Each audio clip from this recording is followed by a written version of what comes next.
He says we're ready. Yeah. Welcome to the Sports Wrap. Merry Christmas, Happy New Year to everybody. In case I forget to wish everybody that. Hope the Christmas was a good one. Yes. Hey, when you have three grandsons running around Grandma and Grandpa's house, pretty much doing what they want to do, yeah, it's exciting. And then of course we had our evening movie, Grandpa and the three boys, and we watched Top Gun. And there was popcorn from one end of it looked like a movie theater. We brought up box of popcorn, and and so everything was cool. They even now all the kids, all my children, they were there, and all their children were there. It gets to be a full house, but we only do that once a year or so. So yeah, it's pretty cool. That's good. I'm glad to hear it. Yeah, it was a good. I'll call it 4 days because we had it with our family on Thursday. We took a day off on Friday, and then ramped up for Christmas Eve and Christmas Day. And we were back home about 6 o'clock Christmas night, and I called it a major success. Well, and that's what happens because if your grandsons are involved in hockey, they got to be back for Monday practice. So there you go. Nobody got hurt. Only a few feelings were hurt. And I call it a success. No, all three. My youngest grandson loves his cousins, and he doesn't have any siblings at home, and these are two that are as close as he's going to get it. So he was just thrilled by it. So we got to watch. I got to watch an impromptu wrestling match between son and granddaughter and grandson. 2-on-1, a tag team that turned WWE, and the feelings were hurt and there were tears, and but I mean that was probably the worst of it. I was given one gift. I was given a Mille Lacs Titans wrestling shirt nice. To wear next Tuesday when I go down for the match. So this is. I now have a founding team to watch this thing. So it's exciting. We're getting closer to our wrestling Saturday coming up here in 3 Saturdays where we get to head to Bemidji.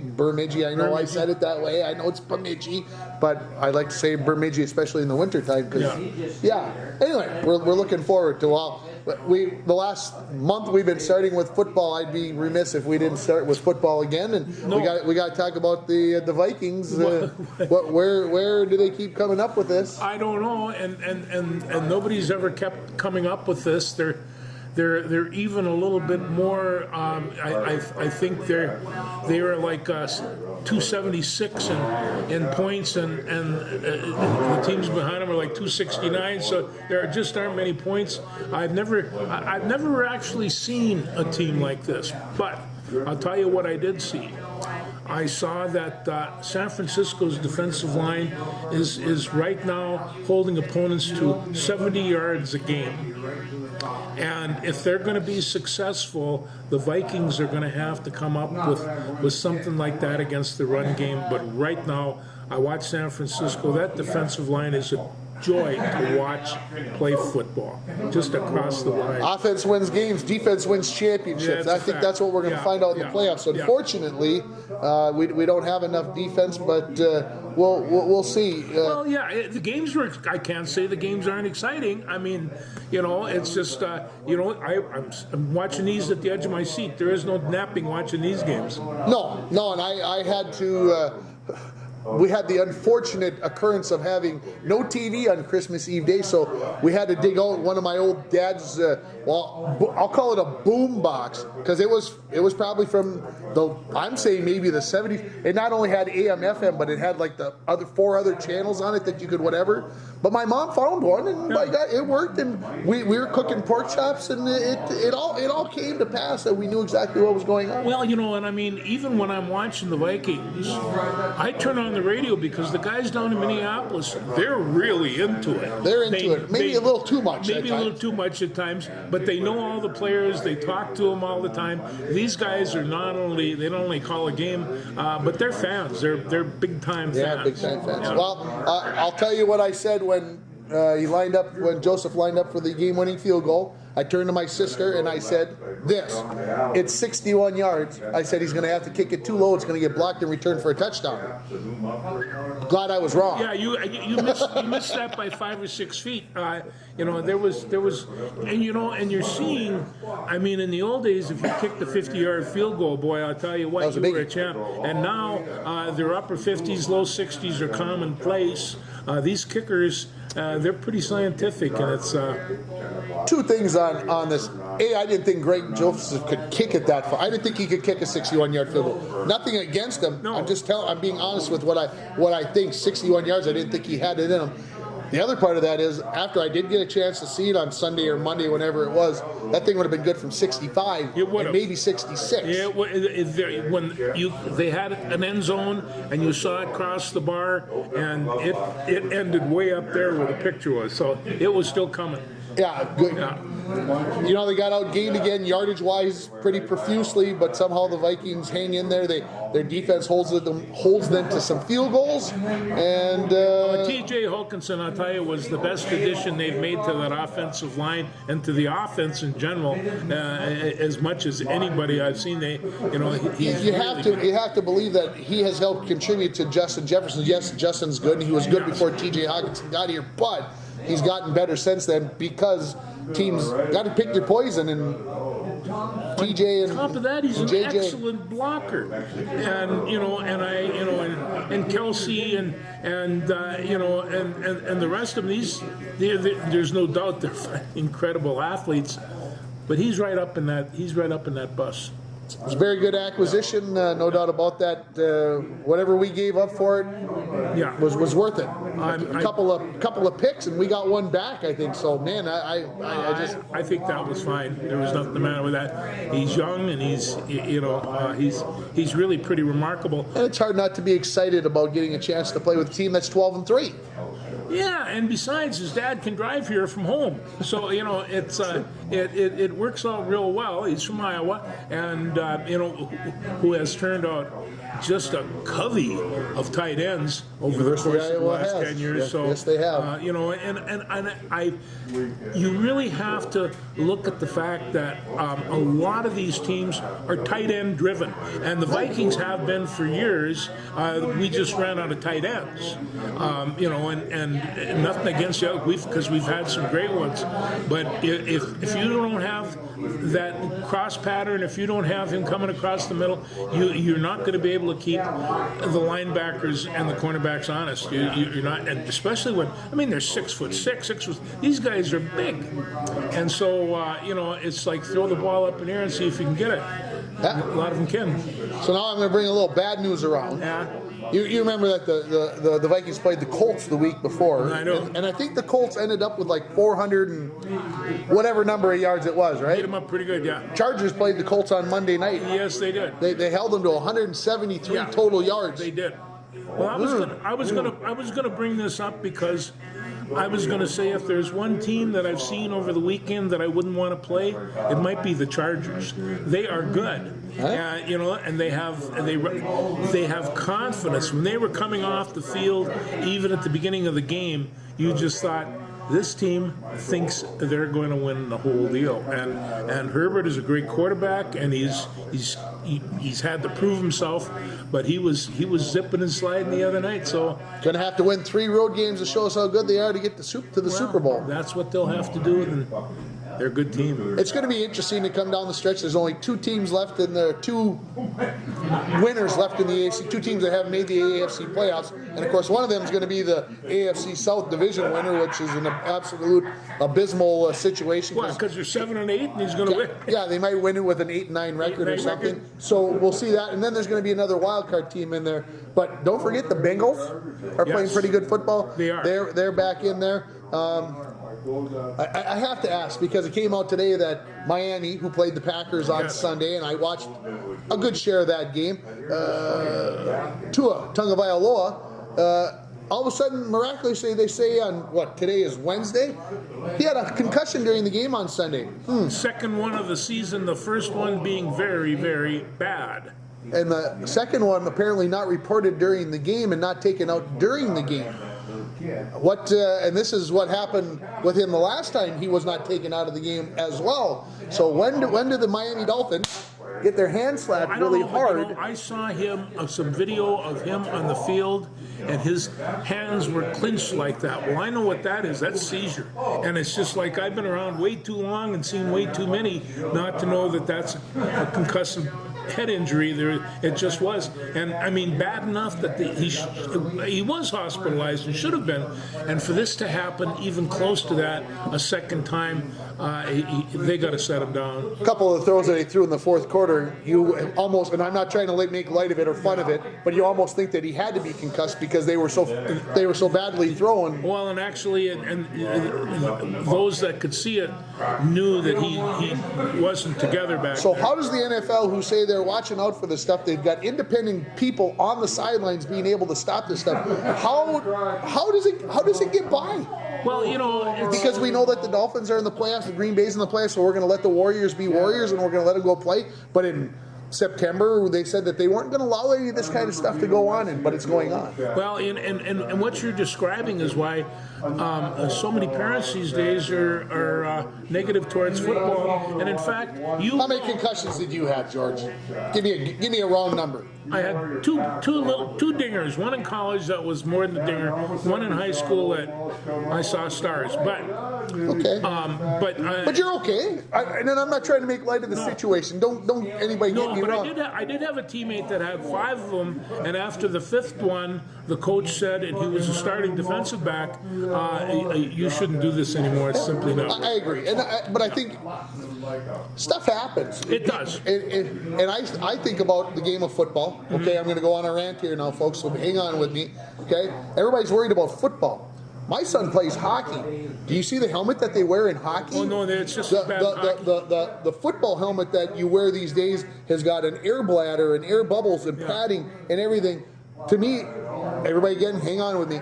It seems almost impossible that you could get concussed because you've got such an air bubble around your head. You go look at these hockey helmets, and they getting their head smashed up against the wall and into the boards and everything else. The thing of it is that a football head, when it gets a concussion, the head snaps to the ground 90% of the time. In hockey, it's jammed against the board where the injuries come, and so it's one of these things. It's a different thing, and it's a. There you go. But that being said, any contact sport is a potential concussive sport. Yes, no doubt about it. And on the other hand, Get it. Ask Justin Morneau. You can get them in baseball. you can get them in baseball. And and the thing of it is that when you're playing football, we never tackled with our head. We got into the face type thing and wrapped around the body that type thing. But we Head off to the side. and Oh, always off to the side.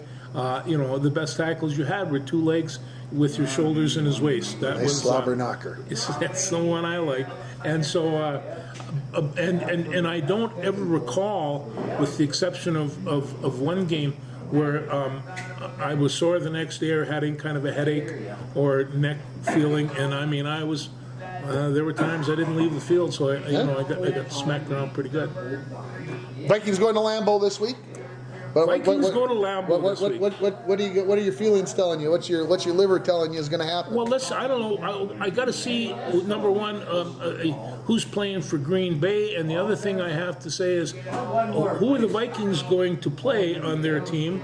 Are they going to give these guys? Everybody. You go to Green Bay to win. They got a chance still at the number 1 seed. Yeah. They are playing this game like they're playing for their playoff lives. Well, theoretically, in my mind, they are. They don't want to end up having to go to Philly. 49ers are biting at their heels. They cannot afford to lose, otherwise they're going to end up playing in San Francisco, which in my mind is a guaranteed loss. They're going to play all out, 100%. Everybody's on the field that they can go. They're going. Well, then I think they're going to beat Green Bay if they do that.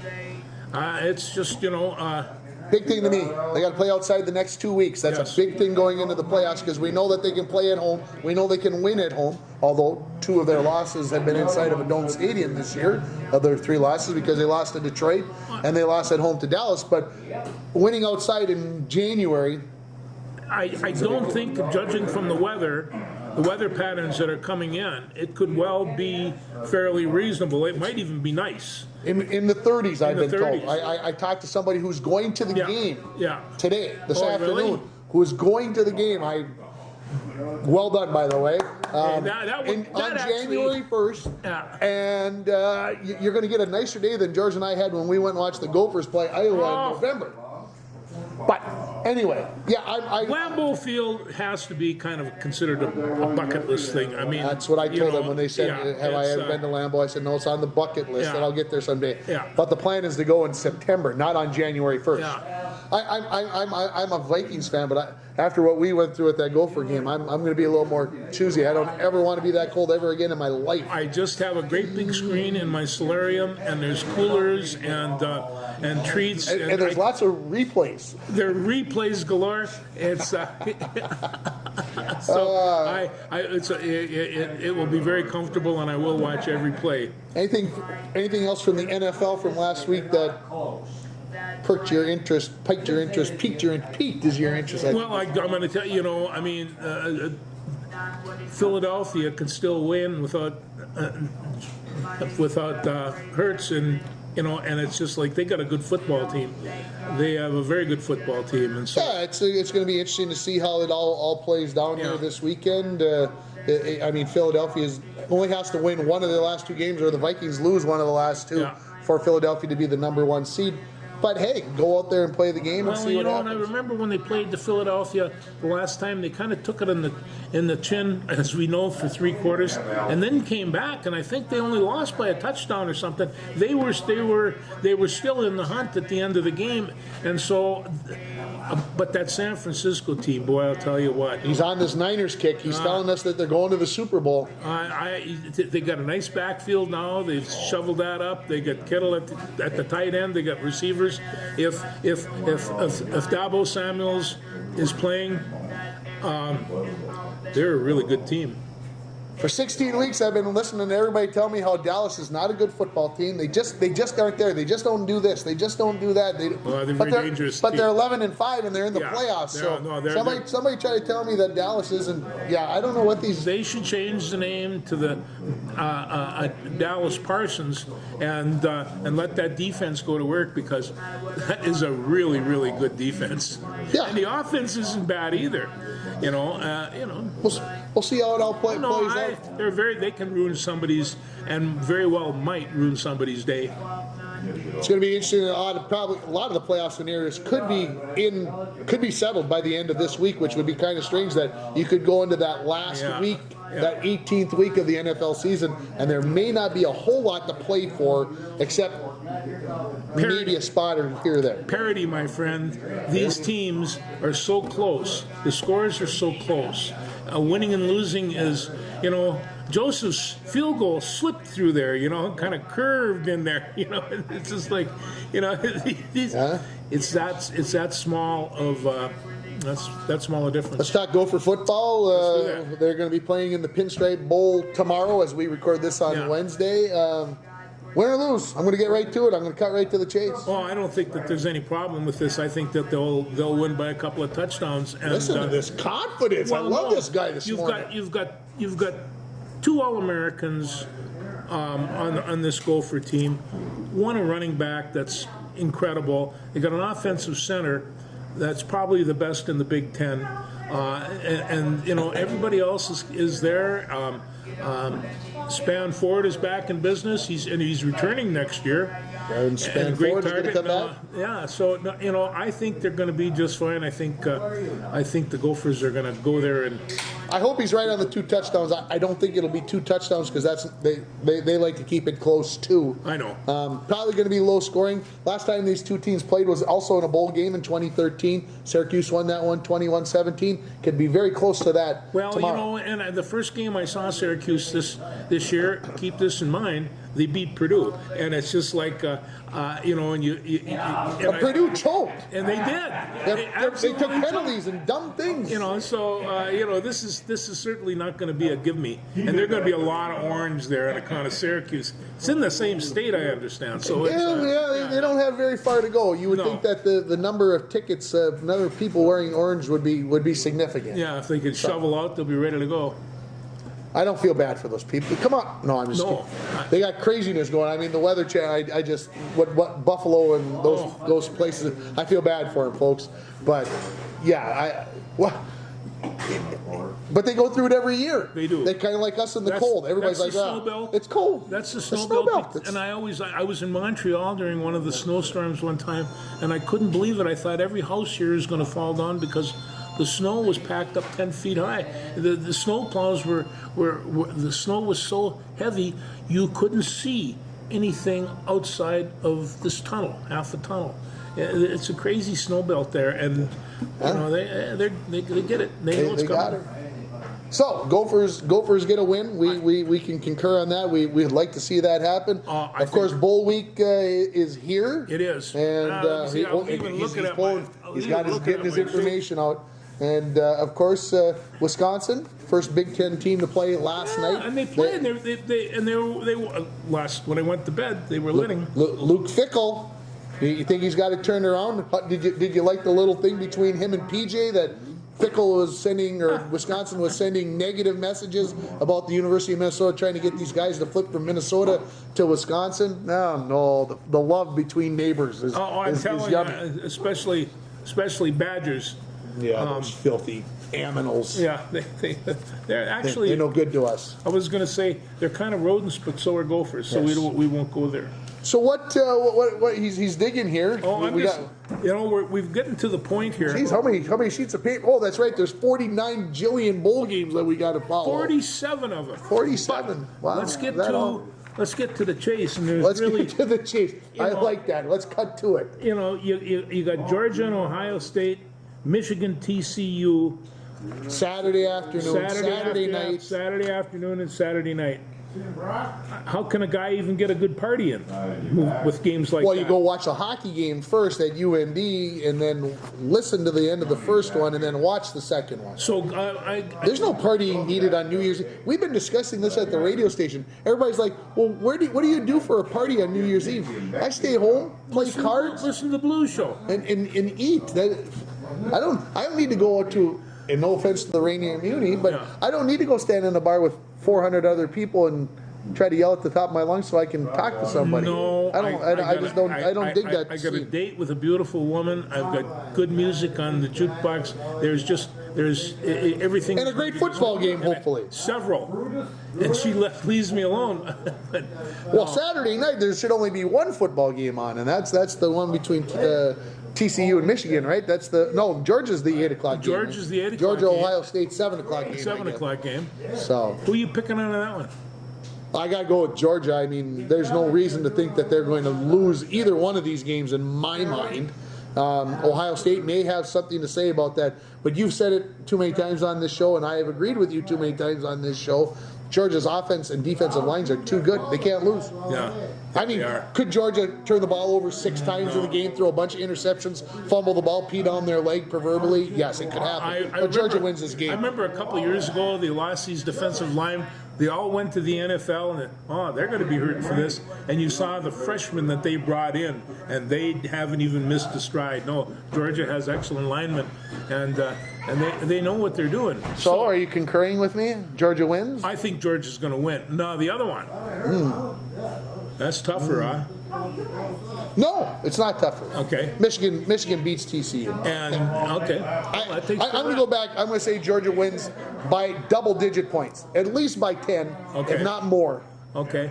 Michigan, TCU, maybe a bit closer, but I pick Michigan with a late touchdown wins comfortably by double digits as well. No, but you know, it's one of those things. And I happened to be watching a hockey game last night, and I watched the Wild. You watched the hockey game last I night watched too? the hockey game, you know, and they were playing the Jets, and all of a sudden they hammered them with goals. And you going into the second period, you just thought, the Jets don't have a chance. They don't have a chance. So if Ohio State can come out and hit him with something, if our defense they can intercept the ball or a fumble or something weird can happen, and Ohio State can capitalize on it and do it early. Otherwise, you're catching up the whole time because they grind with grit. I'll tell you, they are that good. So. Yeah, I agree with you. I like I said, Ohio State definitely needs some help. I'm not saying Ohio State's a bad team. I'm just saying Georgia is that good. And then, of course, we have, Now, wouldn't it be ideal, though, if the Big Ten got to play the Big Ten in the national championship game? wouldn't that be something? It's a possibility, folks. A replay? A replay of the big game, that would be all right. I think a lot of people would be okay with that, but I don't think it's going to happen. I don't think it's going to happen either. We're going to find out if the SEC or the Big Ten is better at the end. Well, you know, and I remember earlier this season, Tennessee beat Alabama, and that week or the next week they're playing Georgia. This is a big one. Tennessee's for real. And they just got hammered, and Georgia did the same thing, I believe, to Oregon first game of the season. You know, so this team is capable of putting the herd on some good football teams. And I agree. So, I agree. yeah. What else bowl-wise? Are you seeing anything out there? Well, What's the appetizer on Saturday? I forget what game is being played right before the national semifinals. What do you got down here? I'm the national Right, semifinals. right here. I think. That's right. No, that's January 2nd. Well, There's December 31st. What do you got? That's a music bowl, and that goes here. Yeah, but what?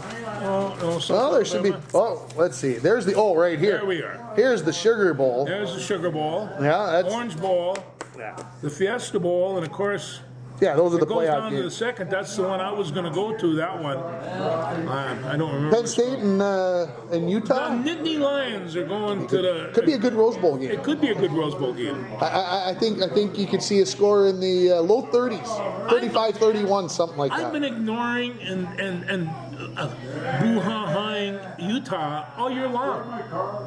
Don't do that. I can't do that. You can't do that. No, they have proven that's themselves a more bad than choice. bit. And then we have some of the rest of these Clemson and Tennessee and Kansas State and of course Alabama, who wants to put a big snot bubbler on there because they're ticked that they're not in, right? Oh, they are. Oh, yeah. And that's all right. How about Tulane and USC on New Year's Day there with a Well, you big know, one? and Tulane's another Excuse one me, of the those, day on another January one of those 2nd. teams to take a look at. Tulane, you mean that small little school down there in New Orleans? What can they possibly have? Well, they can have a record of 11-2 and beat the heck out of an awful lot of people, including my USC was going to put them underneath their heel and grind them into the dirt. Yeah, they really might, but They got the Heisman Trophy winner. They better. yeah. So think about this, folks, now, okay? So we're talking about the national semifinals being on New Year's Eve. Then NFL Sunday Yeah. on the 1st. Yeah. And then you talk about the Rose Bowl on the 2nd. Yeah. Come on. No, It's 3 days of delight, right? Well, Except I got to go to work on the 2nd. That's the only problem with that whole.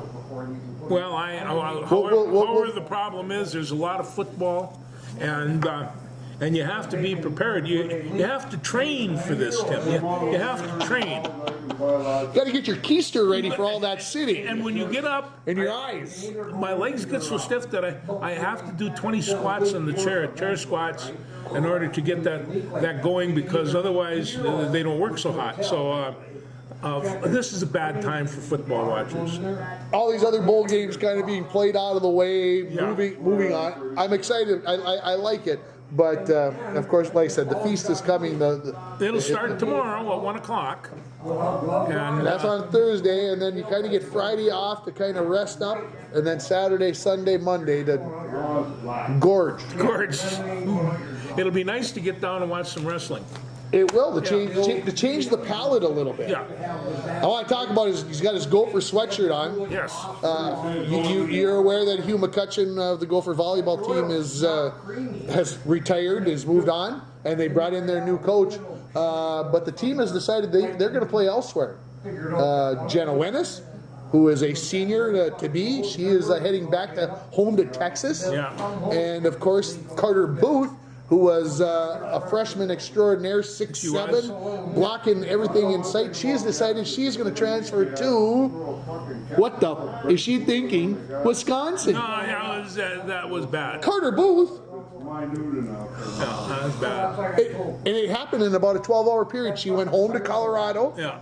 discussed it with her family that maybe Minnesota wasn't the right place to go, put her name in the portal, and Wisconsin scooped her up in 12 hours, and it was over. Oh. Well, and that, with the flexibility that a student athlete has right now, that's going to happen every time you change the coach. Especially somebody like Coach McCutcheon, who is undoubtedly one of the standouts in the country. And so I'm sure that his recruiting talent is just like everything else. I mean, he's got all these champions, so he knows what's going on. And I think, from what I understand about Cook, he's a man of a lot of skills as well. And so but it's going to take him 3-4 years to get over that. We'll be okay. We'll be okay. I think there's enough talent out there. I think we can replace. A lot of Minnesota talent that they can't. They've got no place to go. So there you go. There's my Gopher volleyball rant. The Gopher men's basketball team supposed to play Elkhorn State tomorrow. Elkhorn State can't make it. Sorry, folks. We're going to cancel that game. It's done. It's over. They're not playing it. Not playing it. They can't get there. Traffic. The airlines. They got everybody.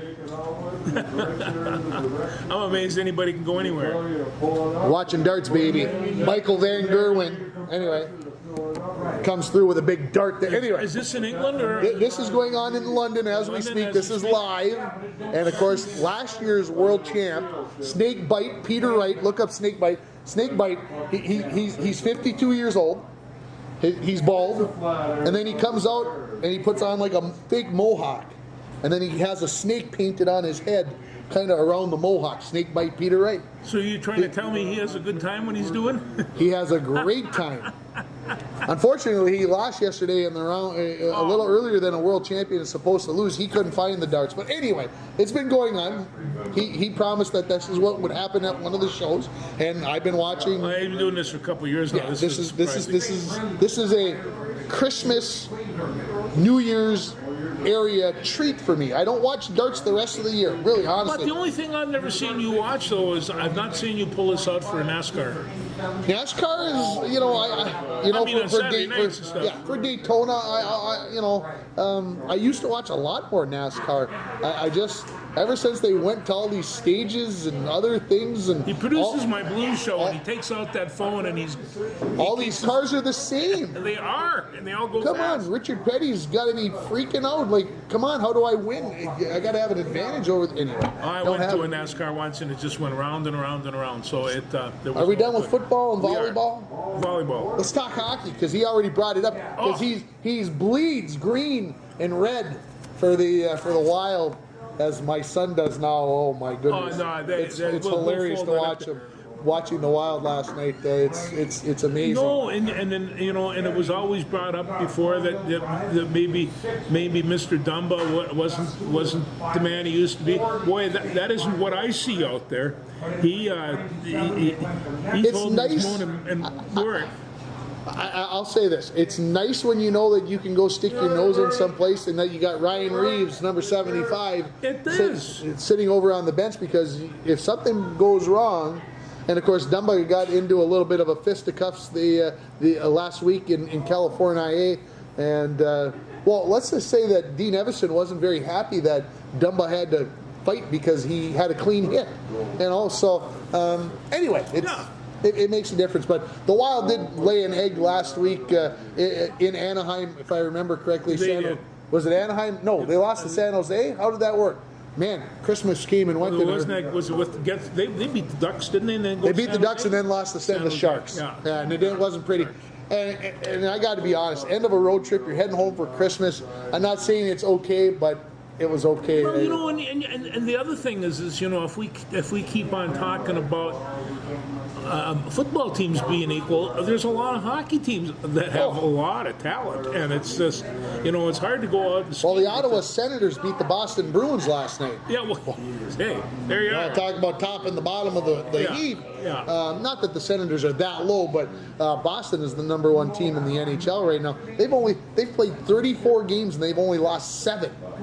Wow. And 3 of them either in overtime or a shootout, so they only have 4 regulation losses in 34 games. Did they lose any of those at the Garden? I think last night's game was at the Garden. The shootout was at the Garden last night. So, the Wild are playing pretty good. I about freaked out. I about lost myself when Gaudreau scored that goal last night with a little saucer pass there from Zuccarello, and I'm like, how in the beep, beep, beep, beep, did he touch that? It was a lot closer to the ice than I thought it was originally, because I thought he hit it up about 1.5 foot. Well, it was only maybe this far off the ice. But well, it was the other thing to see, other guys getting shots and getting goals. I mean, Kaprizov carries the team. But there were other people that were picking these up, and when other people start scoring, that's when it gets catchy. And Sammy Walker, former Gopher, gets the empty netter. Dwayne asked me this morning, does it mean less when you score your first NHL goal against an empty net? And he says no. I said exactly the same thing. Not a bit. I said it all counts the same. I said when they ask you what date you scored your first goal on, it doesn't matter whether you scored it into an empty net or there were 13 goaltenders standing there. It all went in just the same, right? We had a friend of ours down in Duluth, was in the NHL playing for Los Angeles, and his name was Haney, and Phil Haney, and Phil was really a great guy and a great hockey player. His first goal was on a penalty shot, and I just thought, nothing the matter with that. Nothing wrong with that. So, college hockey kind of kicks back into gear this weekend. It was kind of interesting. We were doing Never on a Sunday this morning. I don't know if you were listening or not, but we got talking about going to a hockey game this weekend. I said, yeah, I'm going to the hockey game on Saturday. And Don Wilcox was like, I'm going to the hockey game. We will see each other. We're talking about two different hockey games. She's going to Bemidji to watch the Gophers and the Beavers. And, of course, I'm going to UMD to watch the Dogs put a pummeling on the St. Thomas Tommies. It's an exhibition game. It doesn't count for anything. It's just to get warmed back up after the holidays. But nonetheless, let's go kick the crap out of those Tommies. I'll be thinking about you when I'm curled up watching great football. And hockey game starts at 2. Football game starts about 3:15, I would guess. It won't start at 3 o'clock, 3:15. So you can get most of it in. So I'll probably miss a little bit of the first half. And I also remember about these football games. Commercials galore. Oh, I remember gotta pay the bills. We left Cook when the game started. This is one of the championship games, and I recorded it on my then VCR. And when I came up, I started it and went through all the commercials and watched the entire game, watched all the commercials, and caught the game before it finished legitimately. And so you just look and I think, my Lord, how many commercials can they put on this thing? Well, they can put on quite a few. Quite a few. Yeah. Well, we know from going to the Gopher game that it's 4 minutes in between quarters. Yeah. 4 minutes. Yeah. That's for a regular season game. What are we going to get for the national championship? I was at Cam Randall Stadium, and they says, "You see that guy with the vest there? Yeah, you watch him when he goes like that. Why? Because the game's going to stop." And he owns the world. He owns the world, exactly. He is in complete control of that little piece of the universe. Well, he was on the ball too, I tell you. Yes. Well, anything else hockey-wise that we need to? No, but I tell you, if I, as you well know, I have only been a pro hockey fan for a few years, but this team, watching them against the Jets, there was as much fun as at a hockey game. Gustafson looked very good in goal. Gustafson looked very good in goal. So that gives you some thought about, everybody was mad when we traded Talbot away and Gustafson came, and everybody's like, oh, Gustafson, blah, blah, blah. And I'm not saying he's going to be the next whatever. He's not going to be the next Marc-Andre Fleury. But I have to tell this story. Of course, everybody calls Marc-Andre Fleury the Flower, right? Yeah. That's what Eli calls him now. He's the Flower. Eli's into watching. He goes onto YouTube and he finds hockey shootouts. They got all these clips of the greatest shootouts, and so it's 15 minutes long. So the other day was the Flower from when he played with Pittsburgh. How long ago was that? The film was even grainy. It was so bad. Somebody must have recorded like on a VCR. Anyway, I said, hey, that's Marc-Andre Fleury in goal. He goes, how'd you know that's the Flower? I said, well, he's wearing number 29. And he's playing for the Pittsburgh Penguins. The Flower! He's running around the house. I'm like, this boy, it's just hilarious. So Zuccarello is Zucky. You take these kids, they hook them into it. I give my grandson a Toronto Maple Leafs jersey, the beautiful full-length jersey. he put it on and started dancing around. I mean, it was just like, the magic thing hits their feet and the way they go. I love the kids to love this sport because to love the sport. Yeah, I gotta love the sport.